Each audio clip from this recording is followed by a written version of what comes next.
capital, ain't no clapping back.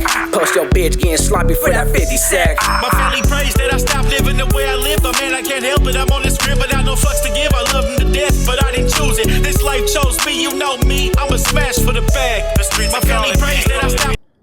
Hey, yo, what's good with everybody, man? I hope everybody's having a productive day, feeling blessed, and like I always say, it's one life, one chance. You only got one chance to do this. Try, let's get it done.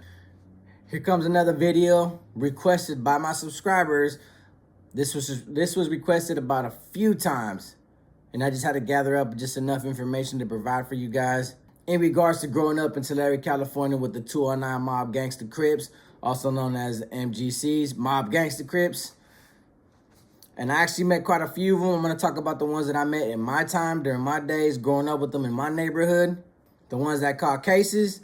I just give you somewhat of an idea. You know, a lot of us that grew up in Tulare on the east and west are all familiar with these guys. So a lot of us our stories are going to differentiate, you know, from person to person. I'm just here to share my story. So with that being said, hit that subscription button, hit the like, always leave a comment. Let me know what you guys think about my story. And I appreciate the support you guys been showing me thus far. So let's get into it. I used to live on the west side on Elm Street. It was Elm, Van Ness, and another street, and Barzee was right here. So right around the corner from me, I used to go to Moke School. I was an east sider going to a west side school. Used to kick it with a lot of the west side homies. But on the same token, it was kind of iffy. You know, it was tense. We was beefing. Stuff was going on between the east and west. Made it very uncomfortable to live there. But I had to do what I had to do because I got kicked out of Live Oak for, I was stealing a lot of bikes and I was stripping them and then I was burning the stickers off and I was selling them on the west side for like 50 bucks. You know, that was my little hustle. So they wound up suspending me and I said, you know, my mom said, you know what, you could just go to the school around the corner. There was a couple of 209 Mob Gangsta Crips around that time. The first one I ever met, his name was Dante Moore. He goes by Dundee. I was actually in county jail with them. I was actually in prison with them. And I actually talked to him maybe like last year. We were supposed to make some music together. You know, he's making music on YouTube. Well, back then when I was younger, being young-minded, anybody wearing blue was a target to me. Anybody wearing blue, I disrespected. I didn't care. You know, I was so adamant about, you know, disrespecting Southerners, and anybody else wearing blue, I disrespected them too. I was unfamiliar with the terminologies. I disrespected the Crips and Bloods. I just looked at it like blue, and I would call it flu. So I remember going in school, chilling with a couple of girls, and he was the kind of type. I remember he was wearing blue sweats, blue chucks, blue shirt. You know, he was Crip down. I mean, he was all the way down to his laces. I remember he walked by, and I was like, man, F all that flu shit, bro. What's up, homie? Flamed up, homie. I was just being disrespectful when a kid. I didn't know no better. Well, he stepped up to me and was like, what up, cuz? You know, he started calling me 209. He started saying 209 Mob Gangsta Crip, and I started banging. I'm like, man, this is East Side STL gang, bro. North of woo. Well, we were like, what's up? And we pretty much, if you went to Moke School in Tulare, everybody knows that there was alleys outside of the school that people would go fight. You know, there was constant fights. People would meet up in these little alleys and just meet up in the alleys. Groups and crowds and people would go in these alleys and the crowd would block off the alley so that nobody on the streets would see that we were in the middle of in the alley. We would walk down like, I don't know why, 20 feet instead of just fight right there. And we'd be way down the alley just squabbing one another. Well, we scheduled a fight. Me and him, after school came, we went like about 3 blocks down, like going towards like D Street, or not really D Street, like a little bit towards Pratt. Found the alley, went over there and squabbed. The whole fight, as I'm trying to punch him, he keeps dipping me. Bam! He let me back up. I rush him again. He dipped me again. He dipped me like probably 7 times. So I took it as like, when I got tired, I took it as like, bro, he's just getting me dirty, bro. He's messing up my outfit. You know, he doesn't want to go head up with me, but he was shorter than me at the time. He was real small back in the day. That was the first time I met a 209 Mob Gangsta Crip. Well, I wound up getting suspended from Moke for multiple fights and then ditching school.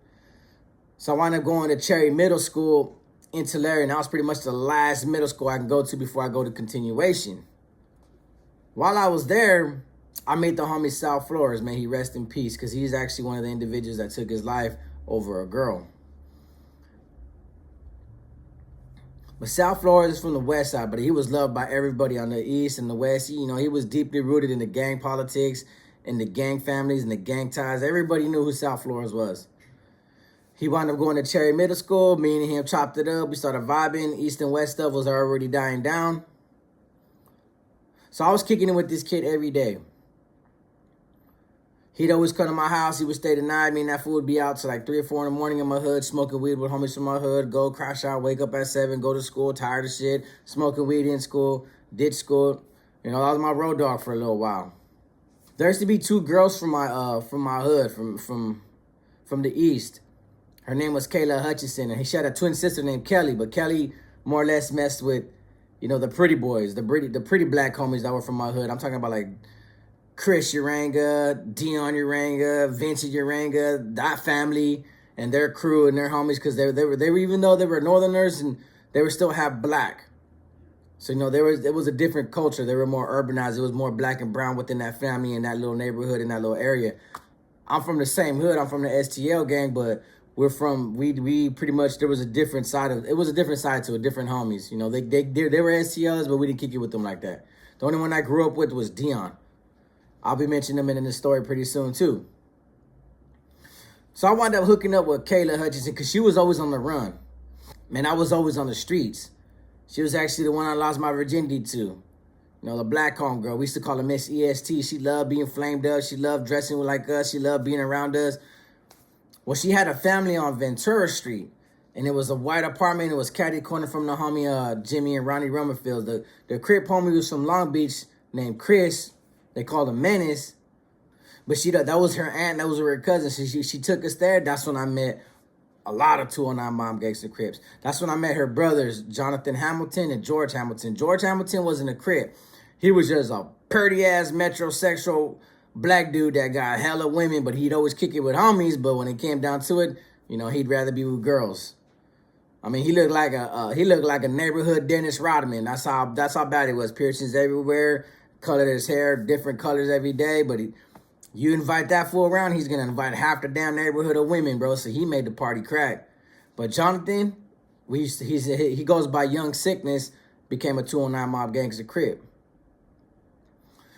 I also meet Dante at this house. Everybody showed up at this house because they used to sell a lot of weed there. A lot of old school Bammer shit. So they show up. I meet Dante. We talk it out. Everything's cool. I kick it with Jonathan. But since I've been hooking up with his sister, now I can go to the west side and actually kick it with, you know, the homie Markel, the homie Marcus.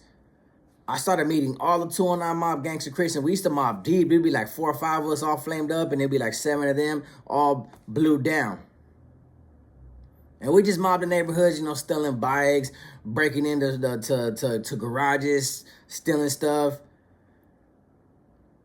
You know, we was hitting stores, you know, we'd run out there with hella snacks and be in the hood. We used to jack hella St. Ives bottles and just be on the block on the west side drinking, just getting buzzed. You know, we were having a good time. I remember one of my homies was carrying a red Ponyo in his back pocket, and he actually found out. It accidentally fell out. And I remember Dante and Jonathan were like, hey, bro, like, man, you don't let the homie disrespect the rag like that, bro. You got to get on him. And I remember me and the homie South Flores jumped the other homie for dropping his Ponyo, and we served him bad, like to the point like he had tears in his eyes, and we started looking at him like, bro, this boy's a crybaby. I don't think we want him around no more. You know, they was cool individuals.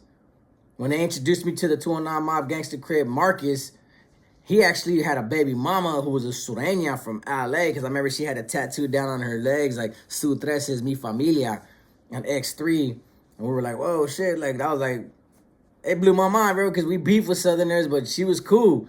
She was hella cool. I remember she had a Lil Rob CD right there, his first one, and then I remember the other CD was Natural High. That was the first time I heard Brown Side. She was playing it where we were smoking weed. I was rolling some weed and I was matching Marcus, and she was playing Gangsta Life in the City. She kept playing it over and over, and she kept singing it out loud while she was smoking weed. I'm looking at Marcus like, bro, you got an enemy in the hood, bro. What's the matter with you, bro? But that was his baby mama. They had a kid together. You can't disrespect nobody's baby mama. Overall, she turned out to be a cool-ass sureña. She was, like, always bumping all them. Every time I'd be over there to match that fool a blunt or two after school, he lived by Taco Bell on the east side, across the street from this little park that we have right there. by like Domino's Pizza and all that. He lived in an apartment complex, so he was hella cool. He'd be blue down. He had a blue pony on his hair. His hair was long, and we would just match blunt for blunt. Me, Markel, Jonathan Hamilton. It was a cool spot to blaze out. You know, everybody has that one spot we go and smoke weed with. And the city of Tulare, I can honestly say, and anybody from Tulare County can tell you guys, in the 559, you know, it's diversified. It's a black and brown community. You know, we mingle with the blacks. We associate with the blacks. We fuck with the blacks. You know, we invite them to the parties. They invite us to the cookouts. We share the same blocks with them. Smoke weed together. Even started putting in work. There was a point in time where some Pasadena, Denver Lane Bloods used to show up in the town, and the Crips were going at it with the Bloods, and the homies would help them out because they would help out with the Southerners. Which I'm going to bring you to this particular story. In January in 2005, Jonathan Hamilton, also known as Sickness, he was kicking it on the west side. He pulls up to a gas station, sees the homie Dion Uranga, but he goes by Marcel on the streets. Marcel's a northerner from my hood. He's from STL. He sees Marcel banging on this dude named Tony Martinez, which was a Sureño at the time. Tony Martinez was in the car with his baby mama. His baby mama's name, I believe, was like Rosalinda Arzola, and they were driving in a wide Ford Taurus, and they had an 8-month in the back and a 2-year-old in the backseat of the car. Well, the baby mama sees Tony getting banged on by Dion, and she tells him, "Don't worry about it. Get in the car. Let's bounce." So they were driving down Tulare Avenue and I believe it was O Street. When they pulled up to a light, and Dion was in the car with I want to say it's David Nolan, Adam Hutchinson, and Jonathan, and they pulled up on him and they shot through the car with 12 gauges, hitting Tony, missed the kids, missed the baby mama. Tony wound up going to the hospital and being left in critical condition. They ended up getting busted for attempted murders. David Nolan is the one that testified in court who pulled the trigger. Just so happened to be that it was the Crip homie, Jonathan Hamilton, homie Sickness. Because when I got to county, I was in county with Marcel and I was in county with Jonathan. And like I said, I grew up with Jonathan. I used to be with his sister. I used to hook up with his sister a lot. I used to smoke weed with Jonathan.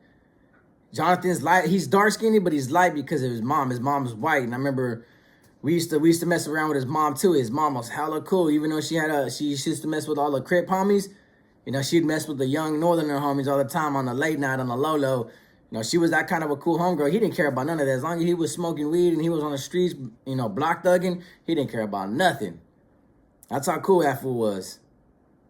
George didn't get involved in none of that stuff. Well, this incident set the tone for the city because we started realizing, like, man, these Crip homies are willing to slide on the oppositions like we were. And you'll see that a lot. You'll hear about it a lot. And I'm pretty sure a lot of homies from the town could tell you that 209 Mob Gangsta Crips, you know,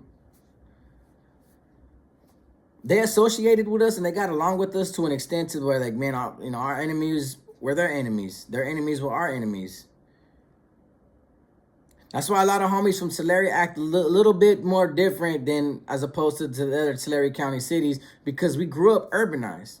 We're diversified. The multiculturalism in Tulare is just somewhat different. A lot of homies from Tulare act, you know, that we act black. We talk black, but because we grow up in a neighborhood where we share it with blacks and browns, you don't really see a lot of white people in the East and West. It's too gang affiliated, gang infested. You know, we kind of took over those streets to a certain degree. Most of the time, you'll see a lot of the Crip homies on like the 300 block on G Street, like around that immediate area. Is pretty much where all their neighborhood, pretty much where they grew up at. There's been a few, there's been a few, you know, incidences where you hear about 209 Mob Gangsta Crips, you know, catching their oppositions, catching some bloods, catching their own homies, slipping. You know, you can actually Google it and read about it. There's one particular incident happening actually in 2018. 3 Crip homies, I think their names were Deshaun Cook, Tyrell Tucker, and Dylan Jackson. They were Mob Gangsta Crips. These individuals actually did a YouTube video, a homemade one, just at their pad, at the exact location where they kick it at. You know, advertising guns, advertising narcotics, banging on, you know, their enemies, showcasing the guns, they did a song up talking about some work that they put in. And the Tulare Police Department and squad unit are actually investigating these individuals through social media. When I mean social media, through YouTube, through that music video, because that music video was used against them in the court, through the post, through some of the things that they were posting on like Facebook and Instagram. And these individuals, all three of them got arrested. A lot of them were arrested for different charges, though. Like one was arrested for narcotics, possession of narcotics and sales. Another one was arrested for shooting at a habitant or shooting at a moving vehicle or something like that. The third one got in possession and was just found with possession of a concealed weapon and narcotics and baggies in his house. It's unfortunate, that people are utilizing social media to get that kind of recognition when back in the day, you had to get that kind of recognition and that respect on the streets. Like, it had to be verified from other people, seen firsthand. You had to be known for putting work on the streets. Nowadays, you post that same paraphernalia, post them same antics on a social media post. Obviously, you want everybody to perceive that that's what you do. And that's pretty much what this new generation has been doing lately, just utilizing social media to gain that same recognition. When in my days, in the 80s, 90s, early 2000s, you had to be in the streets. You had to be purposely out there, motivated to actually put in work and actually gain the respect and recognition from your homies firsthand, never through social media. But times have changed. And maybe some of the youth can recognize that there's a lot more cases that could be brought up where individuals are actually posting on social media more than they should and are getting incriminating themselves and actually catching charges due to social media. Because what's in the air, what's in the cloud, that it's left up there, bro. You really can't take it down. And I don't think you should be utilizing social media for the sole purpose of gaining recognition for it.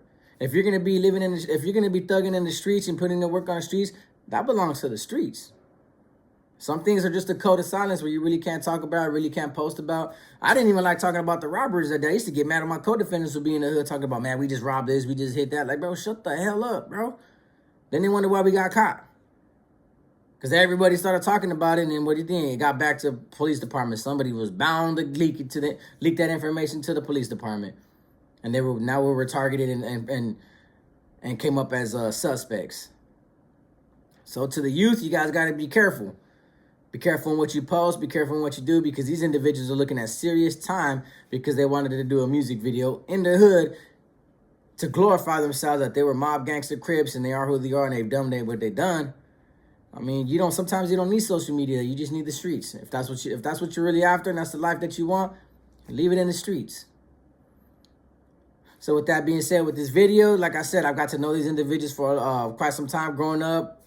Trust me when I tell you, the bond is strong in Tulare when it comes to Northerners and the Crips. But I want to leave the message. I want to leave this video with this message. We got to believe in the equality of men and women, people in general. I don't think nobody should be defined by their color, by their heritage, by their customs of living, but through action. The concept of equality shouldn't have any boundaries.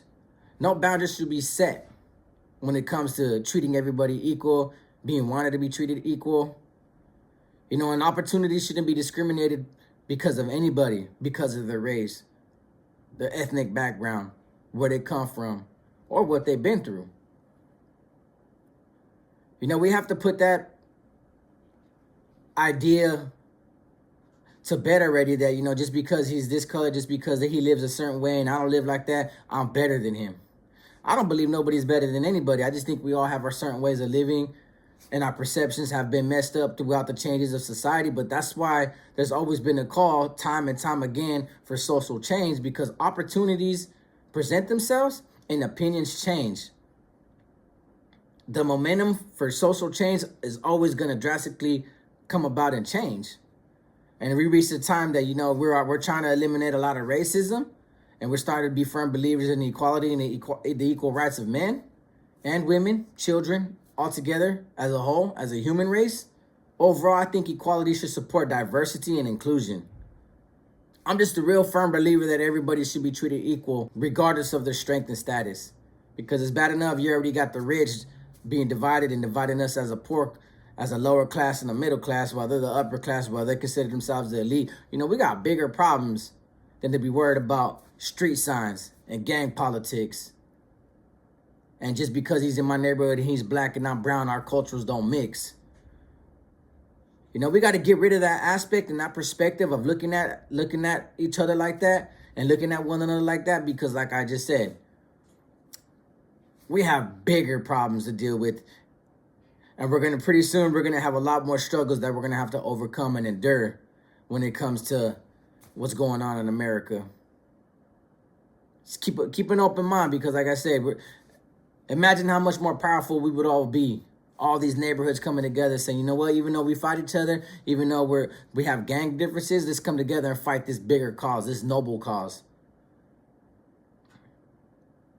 You'll be surprised if you really sat down and think about it, how powerful we can become as minority groups coming together to become the majority to fight the upper echelon. With that being said, man, I hope you guys like my video about the 209 Mob Gangster Crips. Shout out to the town, Tulare, California. And like I always said, it's one life, one chance. We only got one chance to do this right. Let's get it done.